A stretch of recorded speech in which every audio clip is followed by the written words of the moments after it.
কাজা রোজার সাথে কাজা তারাবি আদায় করতে হবে কিনা। কারোর কোনো রোজা কাজা হয়েছে, এই রোজাটা যখন রমজানের পরে আপনি কাজা রাখবেন, তারাবির নামাজটাও কাজা করতে হবে কিনা। উত্তর হলো তারাবির নামাজের কাজা লাগবে না। আপনি শুধুমাত্র রোজার কাজা করলে কি কাজা আদায় হয়ে যাবে। আপনার 5টা রোজা ভাঙতি পড়েছে, অনেক মা বোনরা মাসিকের কারণে রোজা ভাঙতি পড়ে, তাহলে যে কটা ভাঙতি পড়ছে সেগুলো আপনি রেখে দিবেন রমজানের পরে। অসুস্থ হওয়ার কারণে আপনি পুরুষ মানুষ রোজা রাখতে পারেন না, রমজানের পরে সেই কটা রেখে দিবেন। সফরে ছিলেন, রোজা রাখতে পারেন না, সেগুলো রেখে দিবেন। ওর সাথে তার তারাবি আদায় করতে হবে না। তারাবির সাথে রোজার সম্পর্ক নাই, তারাবি স্বতন্ত্র আমল। আমরা অনেকে ভুল জানি, মনে করি যে যদি কোনোদিন তারাবি পড়তে না পারি তাহলে বোধহয় রোজা রাখা যাবে না, এরকম ভুল ধারণা অনেকের আছে।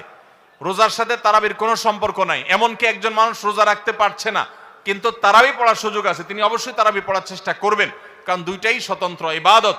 তারাবি পড়া সুন্নাত,